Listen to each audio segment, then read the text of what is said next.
Alors ce qui se passe dans ton ventre quand tu es anxieux. Tu connais cette sensation, quelque chose se passe, une mauvaise nouvelle, une conversation difficile ou une attente qui dure trop longtemps. Et avant même que tu aies pensé quoi que ce soit, eh ben, ton ventre le sait déjà. On appelle ça donc les papillons, l'estomac noué, les intestins qui se serrent. Mais si ce n'était pas une métaphore.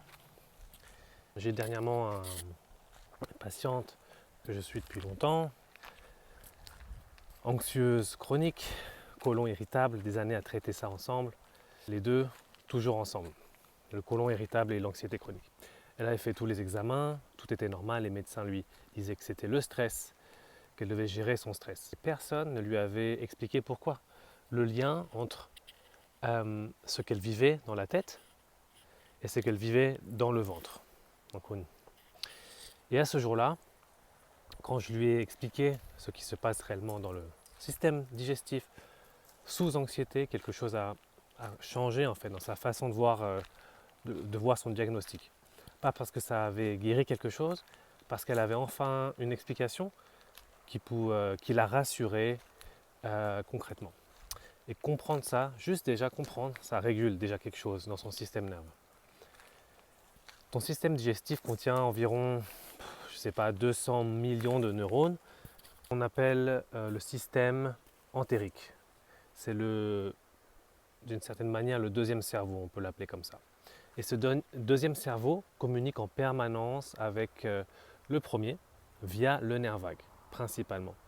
Et dans les deux sens, mais surtout du ventre vers la tête, du bas vers le haut. Et ce que ça veut dire concrètement, c'est que ton état émotionnel influence ta digestion. Mais ta digestion influence aussi ton état émotionnel. Donc il y a un dialogue permanent entre les deux. Quand ton système nerveux perçoit une menace, réelle ou perçue simplement, il déclenche une réponse sympathique. Voilà, donc le mode survie s'enclenche, le mode combat-fuite aussi. Et dans ce mode-là, le corps fait des choses donc très précises. Il envoie donc le sang vers les muscles, vers le cœur, vers les poumons, et il coupe ce qui n'est pas prioritaire pour survivre.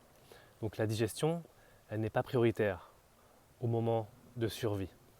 Alors elle ralentit et elle s'emballe, selon les personnes et selon le type de stress, évidemment.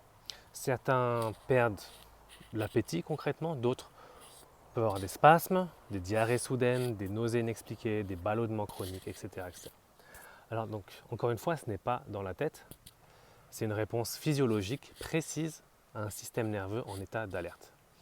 Et voilà ce que j'observe depuis des années dans mon cabinet, c'est que les personnes anxieuses, chroniques, leur diaphragme est presque toujours bloqué. Leur ventre est dur, leur respiration est très haute, thoracique et courte. Le corps a appris à, à tenir bon, à retenir le stress et à essayer d'être en contrôle permanente. Parce que lâcher prise, ça ressemblerait donc à, à un danger. Il y a quelque chose que la recherche commence à documenter sérieusement, c'est le microbiote intestinal, les milliards donc de bactéries qui vivent dans nos intestins, qui produisent en grande partie donc la sérotonine de ton corps. La sérotonine, c'est quoi? C'est un neurotransmetteur qu'on associe à l'humeur, au bien-être et à la stabilité émotionnelle. 90% de ta sérotonine du corps est produite dans les intestins. 90%. Et pas dans le cerveau. Ce que ça veut dire, c'est que l'état de ta flore intestinale influence directement ton état émotionnel, ta capacité à réguler le stress, ta résistance à l'anxiété et le stress chronique dégrade donc ton microbiote, qui dégrade la production de sérotonine et qui augmente a fortiori l'anxiété et qui augmente le stress. Donc, je pense que tu vois maintenant le cercle vicieux. Donc ce n'est pas psychosomatique dans le sens où on l'entend souvent, que c'est dans ta tête, mais c'est vraiment biologique dans les deux sens et c'est souvent un cercle vicieux qui se maintient sans intervention consciente.